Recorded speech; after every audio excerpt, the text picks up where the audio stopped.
서울의 숨겨진 역사. 나라를 위해 역적이 된 강옥립과 양화나루. 조선 중기 광해군 때인데, 광해군이라면 연산군과 함께 나쁜 임금, 백성들을 괴롭힌 임금으로 생각하지만 사실 광해군은 나라와 백성을 위해 한 일도 많은 임금입니다. 동의보감 같은 훌륭한 의학 서적들도 이때 편찬되었고, 도서관을 세우는가 하면 외교도 균형 있게 잘하고 국방에도 힘을 기울인 훌륭한 임금이었습니다. 광해군 시절, 당시의 국제정세는 참으로 미묘하고도 긴박하게 돌아가고 있었는데, 국제정세라지만 중국이 전부로 우리나라의 운명이 중국의 몸짓 하나에 좌지우지되던 시대였습니다. 그때 중국에서는 조선이 건국 이래 계속 형님나라로 섬겨오던 명나라가 서서히 쇠퇴하고 요동 지역에서 힘을 키운 후에 청으로 나라 이름을 바꾼 금이 세력을 뻗쳐오고 있었습니다.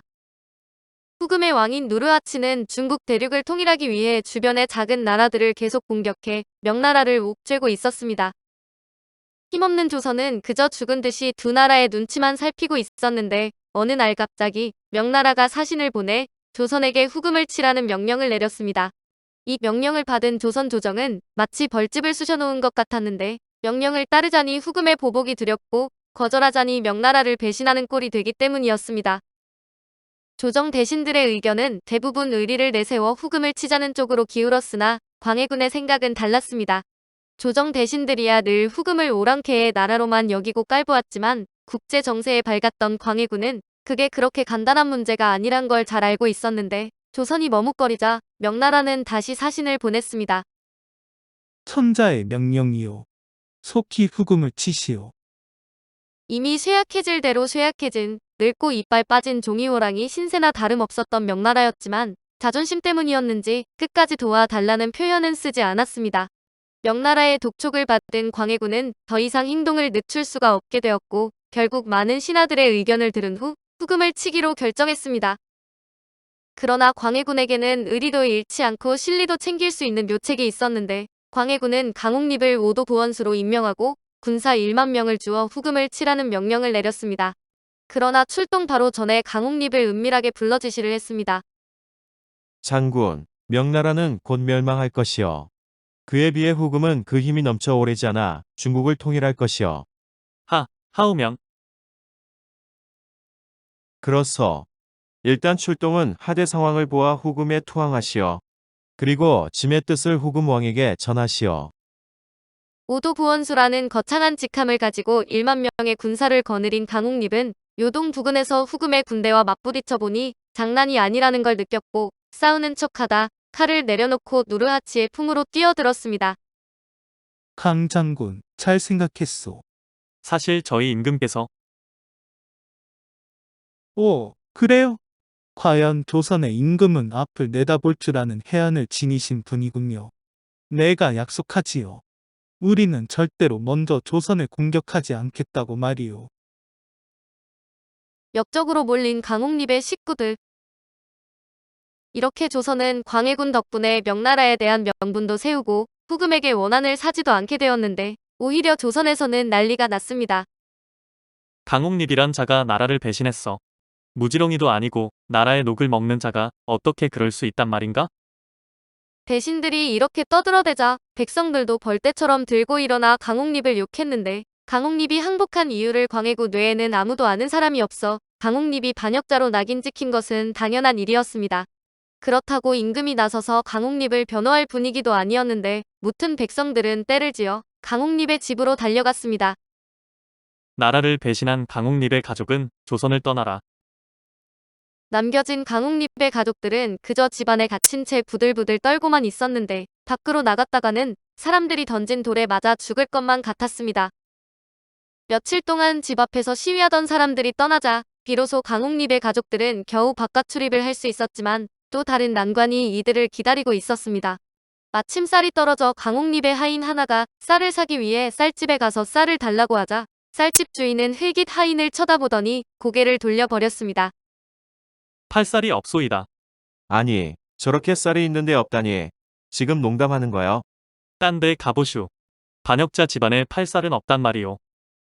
반역자 집안이란 말에 하인은 그만 기가 팍 죽어 발길을 돌릴 수밖에 없었는데, 쌀 장수뿐 아니라 야채 장수, 나무 장수 모두 강옥립의 가족에겐 아무것도 팔지 않았습니다. 강옥립의 가족들은 돈이 있어도 굶어 죽을 처지에 놓인 것으로 소식을 들은 광해군이 안타깝게 여겨 몰래살이며 장작 따위를 보내줘 겨우 먹고 살아갈 수는 있었지만 그들이 당한 수모는 상상을 뛰어넘는 것이었습니다. 심지어 아직까지도 어떤 역사책에서는 강옥립을 나라를 배신한 사람으로 적고 있으니 강옥립은 아마 죽어서도 눈을 감지 못하고 있을 것입니다. 사르후 전투에서의 투항 이후 후금에서 지내던 강옥립은 변발을 거부하고 한족 여성과 결혼을 했습니다. 사실상 후금 주재 조선 대사로 조선의 입장을 후금에 설명하고 후금의 적대적인 조선의 정책에 반발하는 후금을 무마했습니다. 조선으로 가는 후금 사신을 통해 공식적으로 광해군에게 장계를 올리거나 민감한 내용은 후금과 교역하는 조선 상인들을 통해 조정에 전달해 광해군 때 후금이 조선을 침공하지 않도록 큰 역할을 했습니다. 그러다 후금의 제2대 황제가 된 홍타이지는 대조선 강경파로 조선의 무성의한 대후금 정책에 분노해 조선을 침공합니다. 이것이 후금의 1차 조선 침공인 정묘호란인데 강옥립은 길잡이를 강요받아 후금군이 압록강을 건너 의주로 가는 것을 도왔다고 합니다. 그러나 강옥립은 정묘호란 당시 여러모로 후금과 조선의 강화를 위해 노력했으며 계속 조정에 후금의 사정을 알리는 등 노력을 했습니다. 정묘호란 이후 후금의 주선으로 강옥립은 조선에 다시 귀환하는 데 신료들은 적에게 항복했다는 사유로 강옥립을 참수하라 했습니다. 그러나 인조는 강옥립이 정묘호란 때 조선을 구하기 위해 노력했음을 잘 알고 있어 처벌을 받지 않았습니다. 청나라 측에서도 조선의 사정을 잘 알고 있었는지라 사신을 보낼 때 강옥립이 무사한지를 확인하도록 했다고 합니다. 귀국 얼마 후 강옥립은 병으로 사망했는데 인조가 도원수 자격으로 장을 치르라고 복권을 명했으나 대신들이 충의를 지켜 죽은 이들과 비교하며 반대해 성사되지 못했습니다. 인조실록 16권 인조 5년 7월 27일 신묘 첫 번째 기사 1627년명 천계 7년 강옥립의 졸기 강옥립이 병사하였다. 상이 그의 관작을 회복시키도록 명하고 또 해조로 하여금 상사에 수요되는 물품을 제급하게 하였다.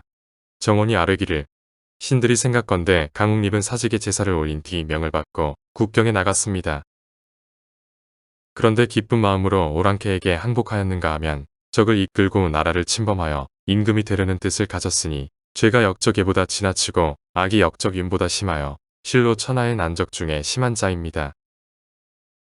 그러나 국가의 법이 없고 정론이 행해지지 않아 주벌이 가해지지 않은 채 제 집에서 죽었으니 신명과 사람의 통분이 극에 달했습니다.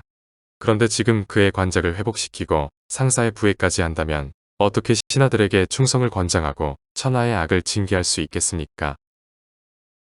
신들은 감히 분부를 받들 수 없으므로 죄를 무릅쓰고 진단합니다 하니 답하기를 대신과 의논하여 시행하라. 그리고 적을 이끌었다는 설은 강옥립의 본의가 아닌 것 같다 하였다. 영중추부사 의원이 해창군 윤방, 좌이정 오은겸 등이 아뢰기를 성명께서 강옥립의 관작을 회복시키고 그의 상사의 부해까지 하시려는 것이 반드시 먼데 사람을 회유하는 뜻에서 나온 것인 듯합니다.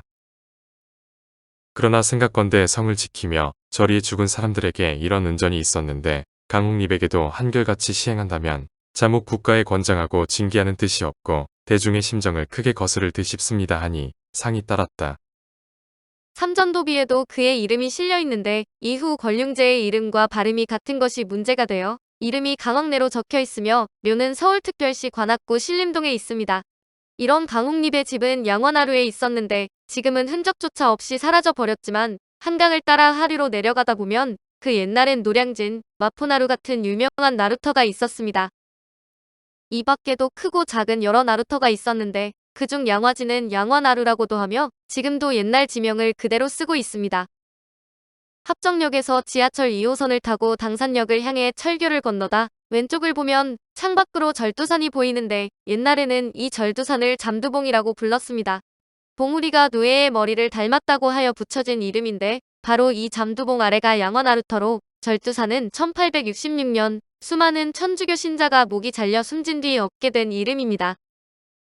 양화나루는 다른 나루터에 비해 자연 경관이 참으로 아름다워 옛날 물건을 싣고 내리는 나루터로서가 아니라 유원지로 더 유명했다고 합니다. 이 나루터의 경치가 얼마나 좋았던지 조선시대의 유명한 학자인 화담 서경덕은 양화나루에 와 있으면 학을 타고 논다는 신선이 전혀 부럽지 않다고 말했을 정도입니다. 오늘 서울의 숨겨진 역사는 나라를 위해 역적이 된 강옥립과 양화나루 이야기였습니다.